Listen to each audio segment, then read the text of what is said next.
Rongo. I think what I'm going to do is we'll just move through the speakers then, and then we'll collect questions at the end. So Rongo comes to us originally from New Zealand, as he will surely explain to us. And we're very honored to have him here. And I need to give you the microphone back, actually. I can't stand it. Thank you. Mōrena rā koutou. E mihi atu ki te kaikaranga o Algonquin, the unceded lands of the Algonquin people. We acknowledge that. I enjoyed your comment also, but I haven't heard that added before. The unconquered lands of the Algonquin people. You know, we don't ever say that term in New Zealand, because that would be totally ostracised if that happened. I guess, you know, Indigenous people, whether they're in Canada or the States or anywhere, really face the same problems. And when I look at the topic of today's conference, I think the word Indigenous needs to be placed right in the middle of it, because that potentially is one of the greatest problems that you have in Canada. And what's happening right now at the present moment is a fair indication of that. You know, poverty is the growth of population. And my reading at the present moment is that the Indigenous population of Canada is now approaching 2.5 million. If you continue poverty in First Nations communities, that population will grow. There's evidence of that all around the world. You know, in New Zealand, they said that in 1880,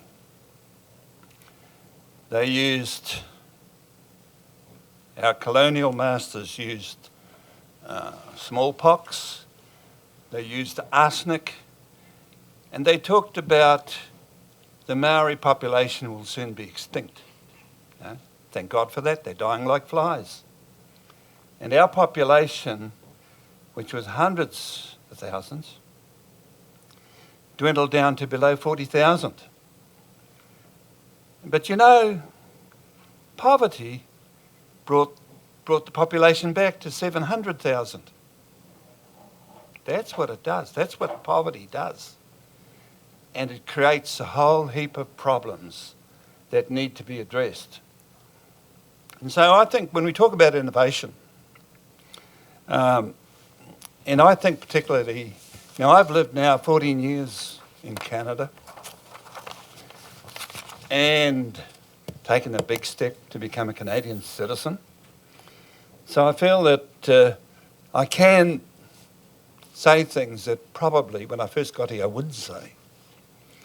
But Canada is a very, how will I put it? A very prosperous country.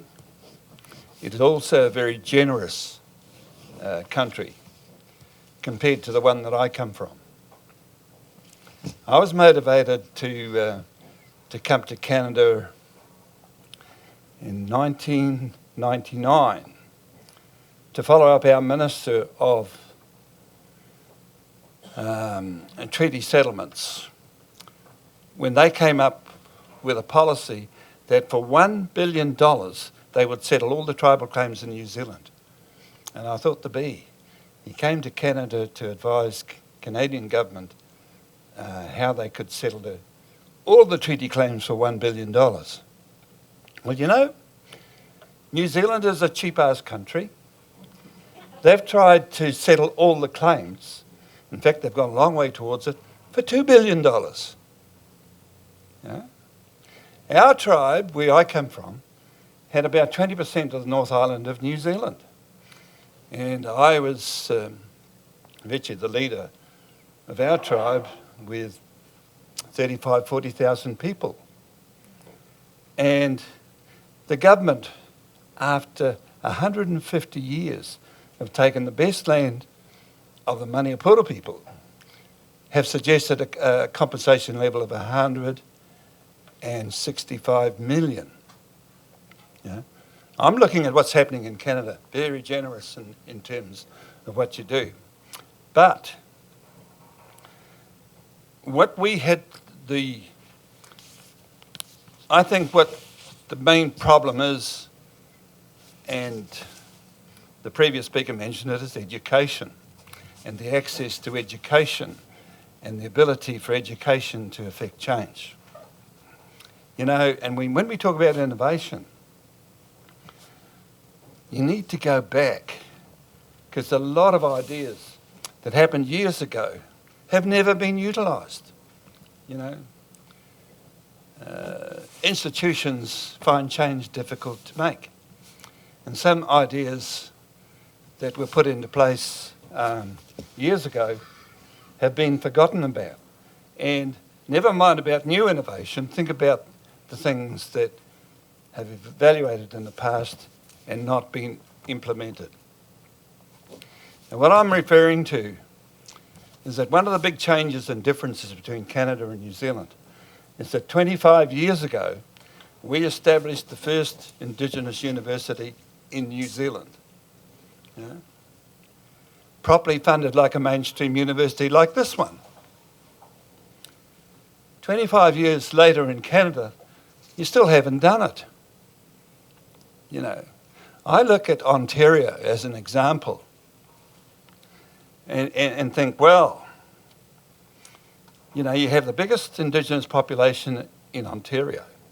You have 9 Indigenous institutions that have been operating for over 30 years. And what does government do? The provincial government funds them for about 100 students a year each. So how are you going to affect change if you don't encourage people to take action for themselves? The time is long overdue where there should be Indigenous institutions in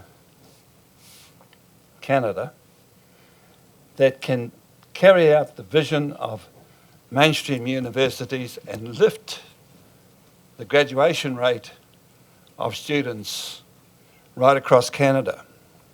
You know, we talk about, Sandra just made a good point when she said, you know, we need to listen to the people that don't think like us. Well, I guess that's why I'm here. Yeah. Thank you, Sandra. I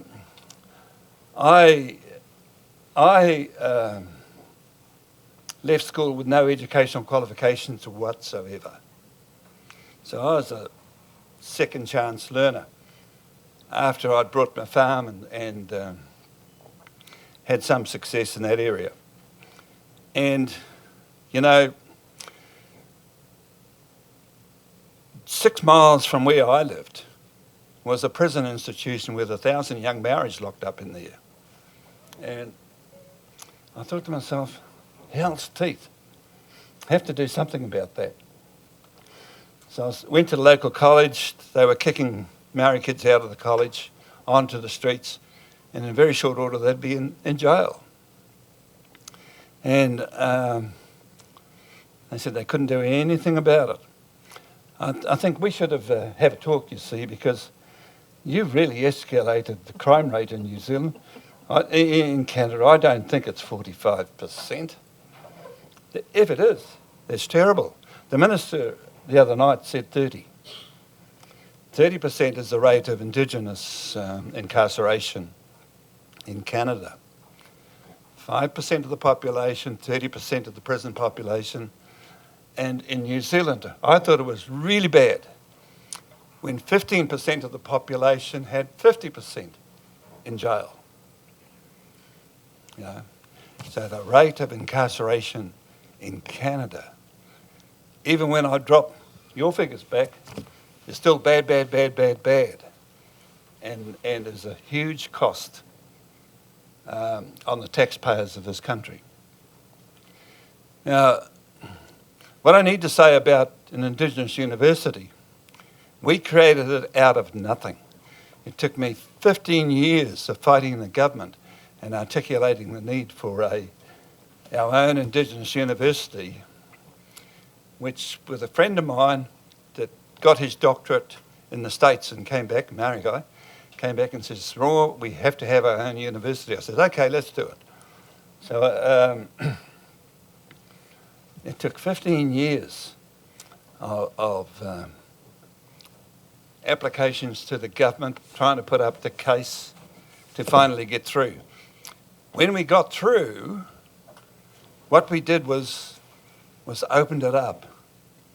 You know, one good thing about reading, you can read all the regulations. And so I'm a second chance earner. I can read, and I read all the regulations about university funding and how you did it. And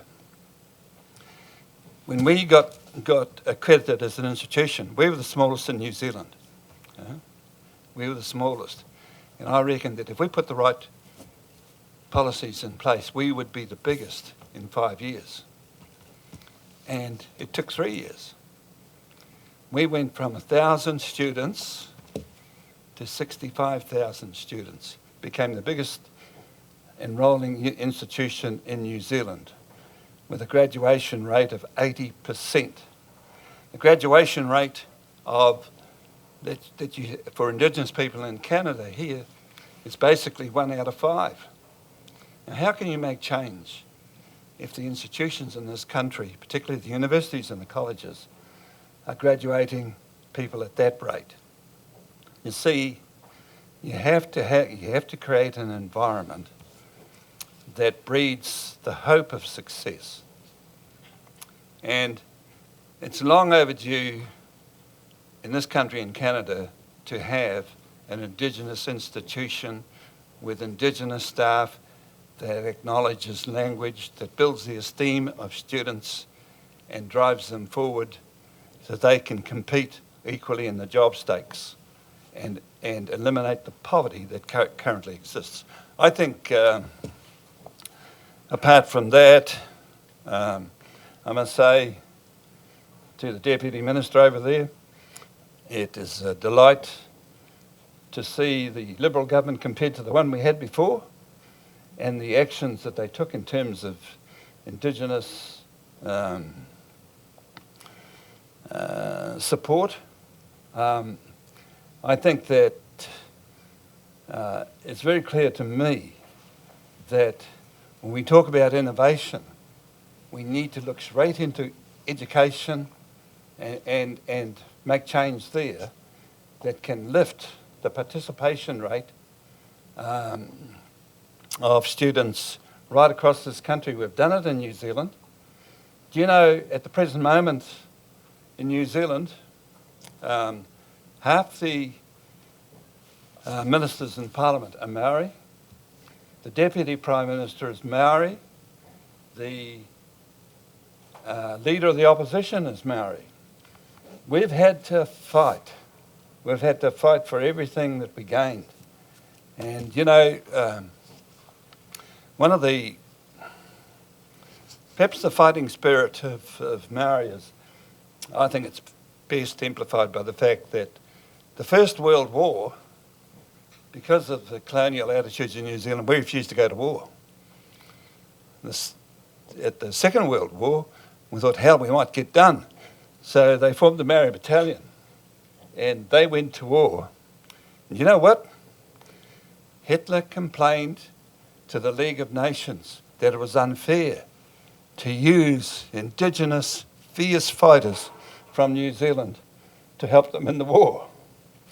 And the Maori attitude is that, okay, there's the hill, we're going to take it even if we all die.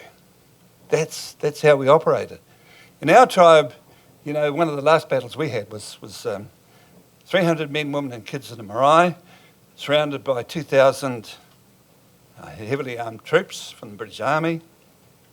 They poured 40,000 rounds into the marae, and they only killed half of them. The other half got out. And when they caught, during the middle of the battle, the British general called us stop and said, will you let the kids and the women out? The answer from the women was no, we'll all die together. So that's the tribe that I come from. We fight, and you have to fight today to go forward. Kia ora tātou katoa.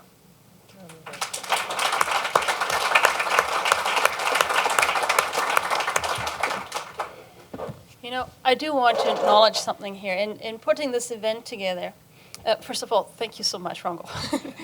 I do want to acknowledge, though, that the format we've given you is a bit of a challenging format.